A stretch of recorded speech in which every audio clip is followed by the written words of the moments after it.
The Spinoff Podcast Network. Kia ora, it's Duncan Greive here, host of The Fold. I'm taking a few weeks off to rest and recover and kind of just get away from thinking about the media over the next few weeks. So what we're going to do is run reissues of some of our favourite episodes from throughout the year. We'll be back in late January, but in the meantime, enjoy and have a great summer.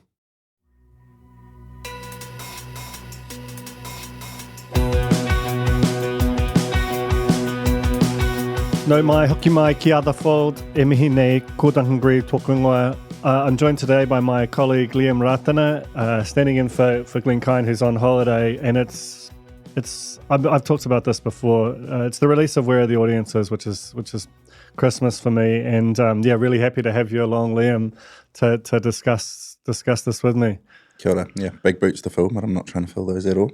Well, I mean, yeah, that's true, but it's, there's just so much in this. And you, a month ago, looked at the first ever Where Are the Māori Audiences, which we might touch on. But what we're going to do today is, this is a stolen format, like so much of what I've done. It's stolen from the kind of what Bill Simmons does on his podcast, where you essentially draft the data and we'll just go through Where Are the Audiences 2024, which has now I think been running for 10 years, and it basically is it's a massive singular survey of audience behavior across demographics, platforms. There's nothing really like it.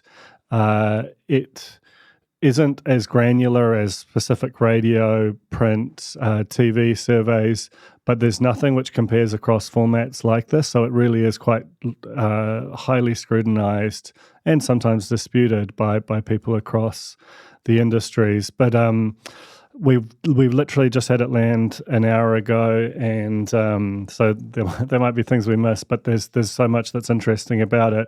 Liam, I'm going to get you to start off by picking the data point that leapt out at you first. Yeah, so the thing that I couldn't ignore that was quite a big surprise was broadcast radio has increased, which seems to be a real buck of the trend. If you look at previous reports over the years, broadcast radio has been steadily declining in use. So it's really interesting to see that has increased across all audiences. And basically, people are spending the same amount of time every day listening to streamed music as they do to radio, which I find really quite surprising. It's interesting, right? Because, and this is what this survey is really useful for, is I feel like when you're in a media bubble, we work in a city, we tend to talk to other people who are hyper consumers of media. Our staff is relatively young, and you tend to consume media in quite a forward way in terms of you're more likely to, in some respects, be ahead of what the kind of broader national behaviour set is, and radio is a format that it just sort of chugs along, and every 6 months they put out a new set of survey data, and it always shows just a slight increase, and tends to be a cynicism about that, and yet this data is effectively testing what the GfK radio survey says, and it kind of backs it up. Yeah, I remember listening to, I think it was an episode of The Fold where you referred to broadcast radio as the cockroach of media, right? Because it's always on in the car, and I'm one of those people who, oddly enough, puts on the radio when I get in the car, and I'll listen to RNZ or even EV radio. And so it's quite interesting to see that, RNZ's been overtaken by News Talk ZB, for example, and there's been a shift, especially considering, podcasts are growing in popularity quite steadily. But yeah, it's interesting to see. It's trying to figure out attribution for that kind of thing is always difficult, but you sort of go, there is this public transport use hasn't recovered since COVID, and you've got to think that more people in cars, more traffic, potentially that's just more time listening to radio. But there's also, like, for example, this morning I was listening to The Edge because my daughter's a massive Chapel Roan fan, and they were giving away a ticket to see her in New York, and there's some, they kind of walked up to the person who won's door and knocked on the door, and there was just this huge buzz of excitement. And radio just has this like unifying thing in a, because you look at the survey overall, it's incredibly splintered. And the sort of mass cultural element that radio still has that isn't really there for social or even for TV on demand, you can kind of still feel that. Yeah, it's really interesting. At the pools I go to, they play the radio instead of broadcasting music, streaming music, from Spotify or something. And I think there's something about sort of filling the empty space with a voice, when you listen to things like RNZ, it fills a gap, and can kind of create that sense of having a companion or someone in the room with you. You can keep up to date on current affairs news, have a bit of a mix of things. Whereas if you're just listening to a podcast or just streaming music, you're sort of isolated in what you're consuming. So it's a real interesting sort of trend to see there. And the Edges, actually, I noticed it had a 2% increase in terms of audience as well. So it's done quite well out of all the radio stations. So there is an element of people wanting to consume that. Yeah, absolutely. Okay, I'm going to go for my first pick now. And, I've been talking about this survey for the thick end of a decade now, and every year or every time it's come out, it used to come out by every second year. Now it's annual. The big there's always been some giant change, some kind of feeling of cataclysm about like an existing, particularly like a legacy medium falling and a modern digital medium rising, and that's been, often those things you can kind of see audience leaving one and going to another. This time, it's kind of flat. And this goes particularly for 15 to 39, which we'll talk about a bit more later. But that's been the most shocking thing to me, is that, across, the linear TV total, between 2023 and 2024 is like a 3% change. The global video sharing platform, which is the way they refer to sort of social and UGC, it's up like 1%. SVOD down a couple of percent. There are these things which have been on this really steep rise, which are starting to decline. Music streaming essentially flat. Podcast streaming up like 1 point. So part of this, I wonder if, are we starting to see the end of a decade of great change and potentially a sort of a new normal where these things have not replaced things, that they've just sort of restabilized at new consumption levels? Yeah, it's interesting, right? Because obviously over the last decade, we've had a great uptake of smart technology in the household, in your pocket with your smartphone. And it took time for that older audience to sort of jump on the boat and start streaming videos and watching things on their phones or their iPads or at home using smart TVs. So it feels like, that's starting to finally sort of flatten out now, and we've sort of reached the peak of where or how people are consuming media now, which is a really interesting trend, and it makes looking towards the future, I guess, a bit more certain, but also potentially uncertain, because it's harder to predict now where those great changes might happen. We knew that people were going to continue to pick up streaming via these services, but now it's hard to sort of predict what the future trends might be, because it is, like you say, quite flat across the board. Well, one thing that's interesting to me, we were talking late last week about, on some level you should profile like someone who's going to be like pure digital if you look at a lot of the surveys, but you're also like a really hardcore 6 p.m. news on TVNZ viewer as well, right? So these surveys, I think there's a tendency, and I've definitely been guilty of it, to ascribe a greater degree of confidence about a whole of demographic, which actually it doesn't really reveal. And there is still, even for younger audiences, they don't consume nearly so much TV as older ones, but they're still, it's still a pretty large chunk. Do you want to talk a bit about, that 6 p.m. habit of yours? Yeah, so I'm a bit weird when it comes to my media consumptions. I actually had a conversation with my cousins at dinner last night about this sort of stuff, sort of in anticipation of this kōrero here. And they asked me, how do you consume media? What do you watch? And I said, I'm a bit weird. I still watch the news at 6 o'clock, not live, but on demand, TVNZ on demand, and I'll flick it on pretty much every night which isn't a habit that I've always had, but since I've jumped back into journalism, I found it quite beneficial to watch the news pretty much all the way through every evening. And I think it's part of living with my whānau, my in-laws as well, kind of an older demographic, and it's quite easy to just put on the news. It's kind of a neutral thing. We all seem to get something from it. We have something to talk about at night. And so that's one of the main reasons I think that we still watch the news. But yeah, it is sort of not what a wider audience is doing, obviously, when you look at these statistics. But there is still a segment of New Zealanders who I think have some sort of affinity with the 6 o'clock news. Obviously, we had some pretty big changes with News Hub earlier in the year. We saw a sort of a spike in their viewership, and that's sort of come back down now. But still, I think people feel like there's that familiarity with the 6 o'clock news, and I certainly have it with TVNZ and One News. So, yeah, that's sort of the main reason that I still consume, watch the news. So that kind of leads us into your second pick. Just tell us what you're drafting there.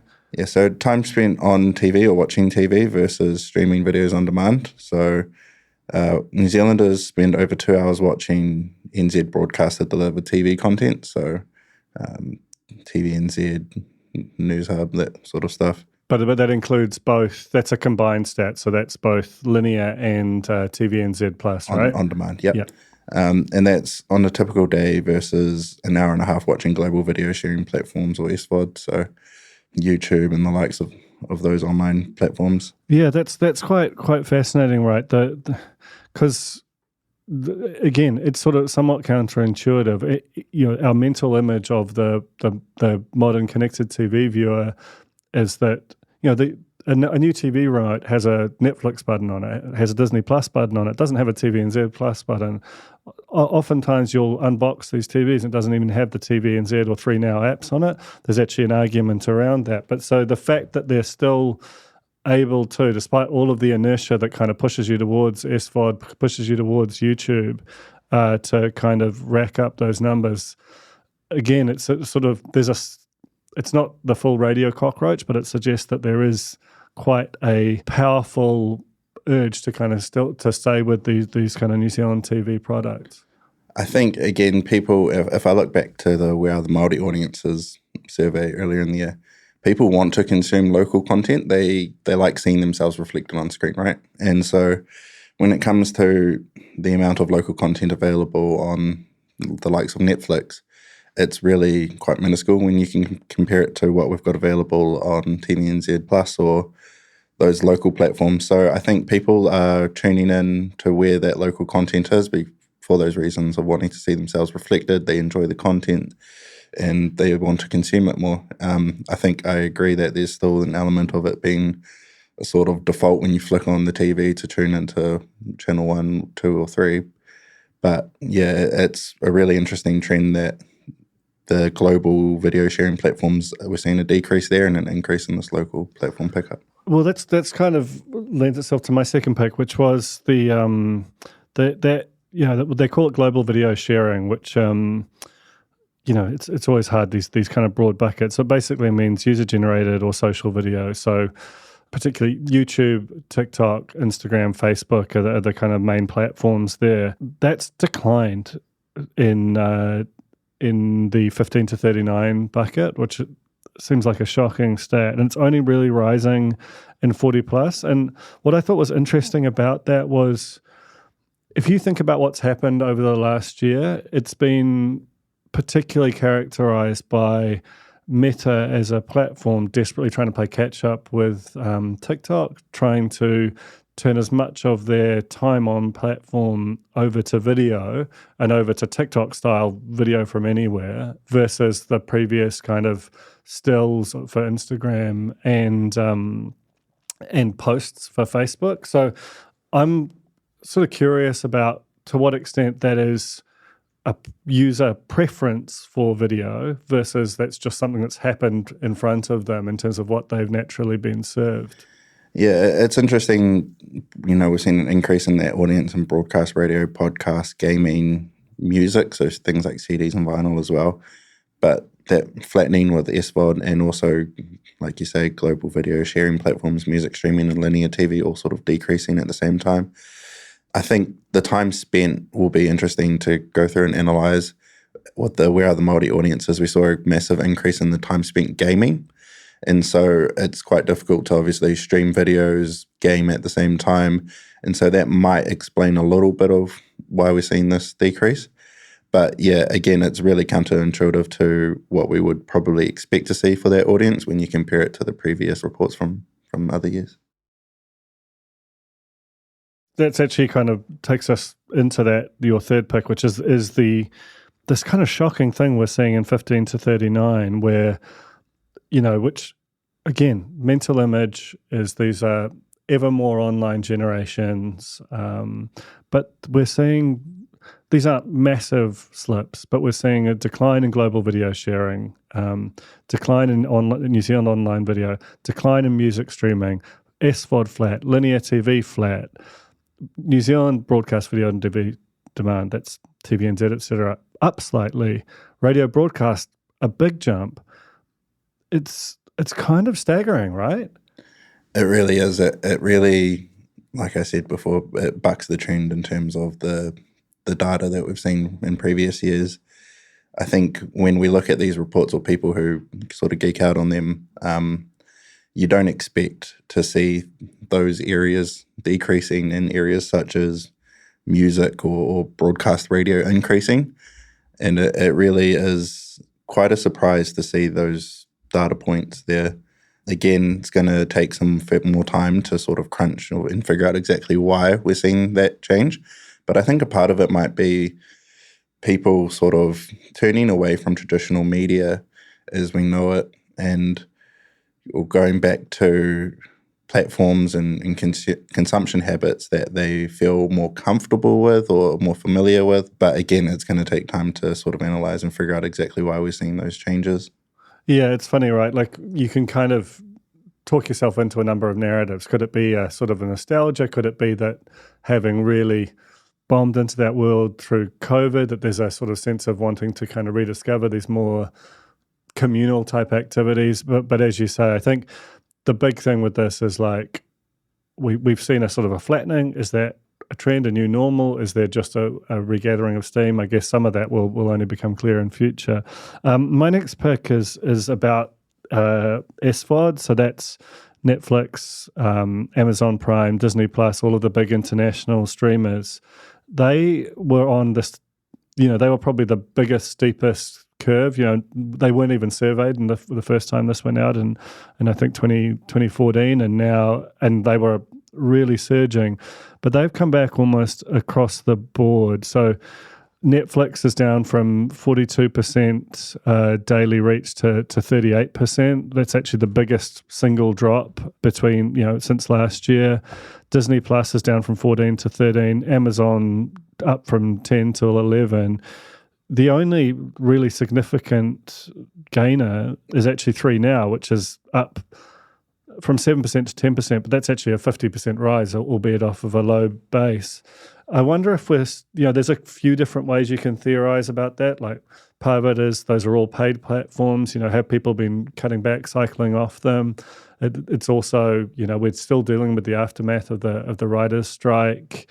Also, a lot of those big spenders, they were commissioning like 600 plus new scripted series. They've come back massively from there. So, so it could be that any one of these things, and there's just general kind of cost of living type stuff happening there. So, yeah, really, really interesting. I mean, when you think about like yourself, how many are you sort of subscribed to, and what's your kind of relationship to the big streamers? So we have a Netflix subscription, which is part of our, I think, Power company deal. I can't say that I've logged in or watched a Netflix series or TV show in the last 6 months by choice. I think my partner, she sort of watches more Netflix shows than I do. If she's watching something interesting, then I'll tune in and jump on it. I think the last one we might have watched was called Gentleman or something like that, like a British gangster thing by Guy Ritchie, which is quite cool. But I I do not consume any shows on Netflix generally, Disney Plus, anything like that. I watch mostly, honestly, TVNZ Plus. I'm watching news and current affairs shows like Tangata Pacifica, Marae, Wakahuia, The Odd Episode.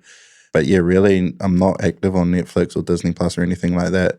Throughout the weekend, my father-in-law is an avid watcher of rugby and rugby league, so that is what the TV is on, and if I can steal it to watch an episode of Marae or something like that, then I will. But otherwise, yeah, it's really not a go-to platform for me, which is, again, probably a bit of an outlier when you look at the 15 to 39 market or audience, but that's sort of my habit. Yeah, but it's interesting, right, as well, like that's such a strong local preference that you're displaying, and that is also something that those international platforms just have really not done here. Like in Australia, they've done a lot of commissioning, obviously huge amounts out of South Korea, Europe, the US, but because we're a small market, I wonder if they're going to kind of tap out unless they start to commission, and that does become a bit of a fortress for the local platforms. Yeah, obviously a lot of it comes back to cost as well. Like we've seen the rebates slowly coming back into play, but there, with the economic conditions that we have at the moment, there's not really a great incentive for these massive streaming platforms to be creating local content here in Aotearoa, and TVNZ and the likes just don't have the sort of capital to invest into these types of shows. They really struggle to justify spending $2 million on one episode of a locally produced piece of content when they can go and buy 4 or 5 episodes from overseas for the same price. And also something that I wanted to mention before was there's obviously a fragmentation and the continued sort of fragmentation that we're seeing with these streaming platforms in terms of the content available. And so I think, again, with the economic conditions we have, people are really struggling to purchase or justify purchasing a subscription to something like Disney Plus just to watch The Bear, for example, which I was quite interested in watching, but I couldn't justify purchasing a whole Disney Plus subscription just to watch this one TV show that I heard was interesting and wanted to watch, So I think we're seeing a continuation of that. Yeah, that cycling in and out's definitely becoming a phenomenon. What's your fourth pick? So for my fourth pick, I've picked music, which is, again, a bit of a weird trend to see in the starter, but basically we've got more people listening to non-streamed music, so listening to things like CDs or vinyl instead of streaming on Spotify or something like that. Which is, again, really strange to see in the times that we live in, for people to be choosing to purchase a vinyl or listen to a physical CD. And I think there's a strong sense of nostalgia, obviously, with that. I'm a pretty avid vinyl collector, and I'm probably one of those snobs who thinks that the sound is better on vinyl than it is on a digitally produced piece of music. But there's something quite cool about having, a piece of wax in your hand and putting that down and letting the needle play. And I'm often in the evenings picking up my baby and showing him a cover and putting the vinyl on, watching him buzz out at the music. So, yeah, I don't know. Obviously, not everyone's going to be listening to music for the same reason like that, but it is a really interesting trend to see. Yeah, I totally agree. It's funny, right? Because the vinyl outsold CDs last year for the first time in a long time, but both of them had a bounce back. Like there's been this real surge there, and the sort of line on it from a lot of people in the music industry is that people are buying vinyl, not actually, over half of vinyl never gets opened is a stat I've heard. But, if you go to like Real Groovy on a Saturday, you could blink and think that you're back in the mid-90s in terms of the popularity of it. JB Hi-Fi does massive vinyl business now. So even if half of them aren't opening it, it's still, I don't know, if you're trying to headline this whole survey, it's a little bit legacy fights back, and that the kind of, or have we reached peak digital content kind of thing? And certainly, like my kids, super into vinyl. I'm the same as you. We're probably all atypical in a way, but that sense of physical media and having a profound, uninterrupted engagement with a piece of content, as opposed to just kind of blasting through it in kind of 2 or 3 seconds at a time. This survey does tend to kind of back up some of that thesis. My fourth pick also kind of speaks to that in a way. So we've got these 14 biggest platforms, which are they're the most popular platforms, and they're these go across. There's sort of 4 that sit in a bucket that you would, that they is kind of user-generated content, social media. There's 5 that are either linear or sort of streaming for local broadcast. There's 3 that are subscription video on demand, and then there's 2 that are audio forward. And of those 14 platforms, 9 are either flat or declining, which again speaks to this. This is just so atypical. If you've been looking at this survey for a long time, all you've seen is the story of the digital platforms, of which, probably a dozen of these are digital, 11 of them are digital, surging up and taking great chunks out of legacy platforms. And that just is no longer true, according to this data. The only, like I said, 3 now is up, TVNZ 2 is up, and they've had a long period of decline, slight declines for TVNZ 1 and TVNZ Plus. But, given that these, to sort of zoom out a bit about what does this mean, a lot of media agencies, a lot of media buyers look hard at this survey as a bit of a test against what they're buying. And so I think, if this forces a bit of a recalibration about the sort of just the shoveling of huge amounts of money to overseas platforms, because right now you'd have to suggest that if you're going to follow this data, and then you'd have to pull back there. Yeah, I think there'll be sort of some sense of joy and relief from those legacy media outlets when they see this data, because, like you say, people have been justifying shifting that spend to these global platforms for some time now because of what the data suggests. But now we're starting to see that sort of flatten or slowly pull back. I think the New Zealand outlets in particular, like TVNZ, will really be celebrating today because they've been waiting a long time to stop the sort of bleeding, stem the bleeding, so to speak. So, yeah, there will be some interesting conversations going on. And obviously, TV has been aware, and these legacy media outlets have been aware for some time that they need to change something. And obviously, we're now seeing with the data that whatever they're doing, it's slowly starting to take effect, and they might be figuring out how to sort of stem the flow of ad spend going elsewhere. Yeah, I mean that's the headline out of this, and it's for an industry that is kind of on its knees right now and really sorely in need of some good news. This couldn't have come at a better time and couldn't be more profound in terms of what it says. We're just about done here, but let's go with our last picks. Yours is about something which I don't think many people would have picked, which is a lot of what we're seeing, to be honest, but it's about the way that the trends for 60 plus and the trends for 15 to 39, not necessarily the raw numbers, but the trends are starting to kind of look quite similar. Yeah, so just looking briefly at the data this morning, I noticed that the things that we've seen, or the mediums that we've seen, the platforms we've seen increase for the 15 to 39 audience are kind of similar to what we've seen for the 60 plus. So we saw an increase for both audiences in terms of broadcast radio, podcasts. Gaming was a little different. We sort of saw that flatten for the 60 plus, whereas for the 15 to 39, we saw a slight increase. Music, again, CDs and vinyl, that's increased.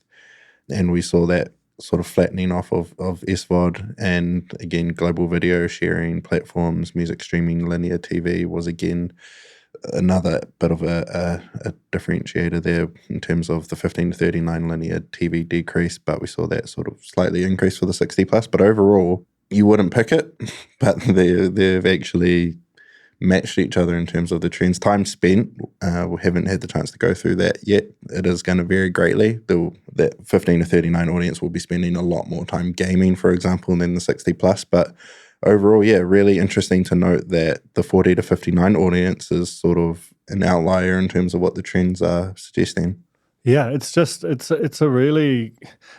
funny because you'd say a survey that's broadly flat is boring, but after a decade of huge change, this actually feels incredibly profound. The more, we've literally had this for like an hour and a half, and you're sort of hearing us process it a bit live on mic, and it is really staggering to me, a lot of just how consistent this is, because there is a lot of people have issues with this survey, and part of the issue they have is that it doesn't necessarily match to what the sort of more industry-specific surveys are, as I said earlier. But the fact that this is now starting to marry with that, and they're starting to show real consistency year on year, it feels like quite an important one.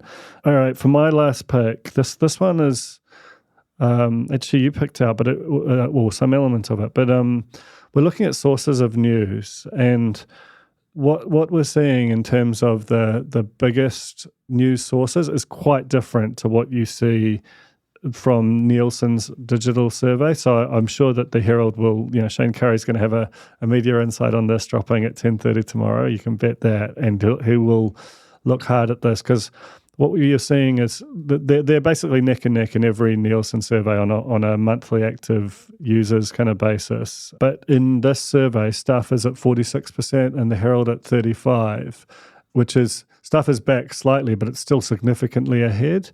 The TVNZ News, which has got the advantage of being both TV and online, has just snuck ahead. That's in the top spot. But the most interesting part, I think, is that, as you said, that this trust thing, which this is a different survey to the AUT survey, which and it's methodologically different too. But the fact that Stuff and TVNZ are tied in terms of consumption, but on a trust basis, TVNZ is picked by 22% of people as its most trusted source, whereas Stuff is 11%. So, there's a lot of different ways you could read that. Part of me thinks that because TVNZ has this hour-long package, it has video, the hour-long package might have, maybe 15 items in it. Stuff is publishing hundreds of stories a day, and there's something about an online news environment that encourages you to use particular techniques and publish particular stories that naturally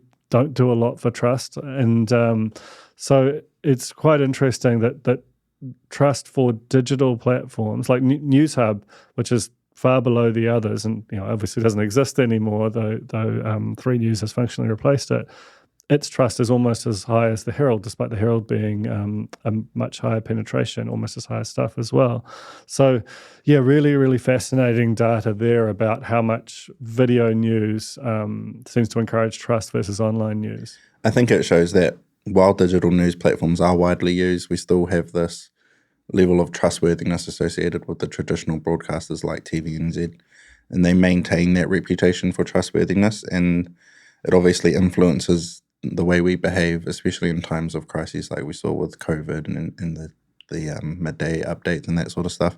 When there's a big breaking event, people, for some reason, default back to these big broadcasters like TVNZ. It's really interesting to note that Stuff in TVNZ News are equally as popular, but when you look at the trustworthiness, TVNZ is just far beyond Stuff.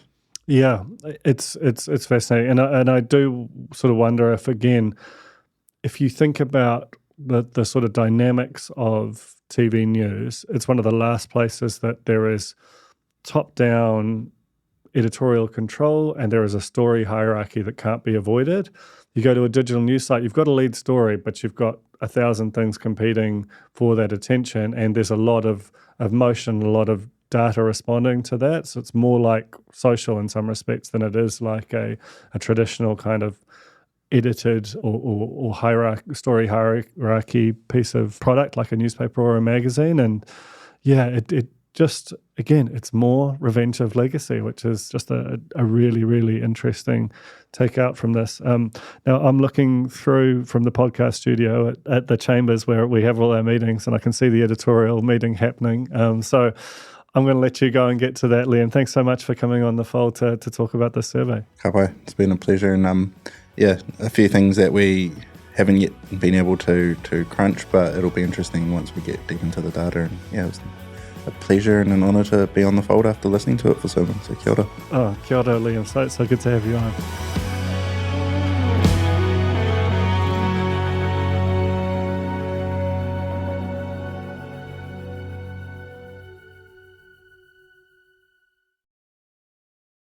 The Spinoff Podcast Network.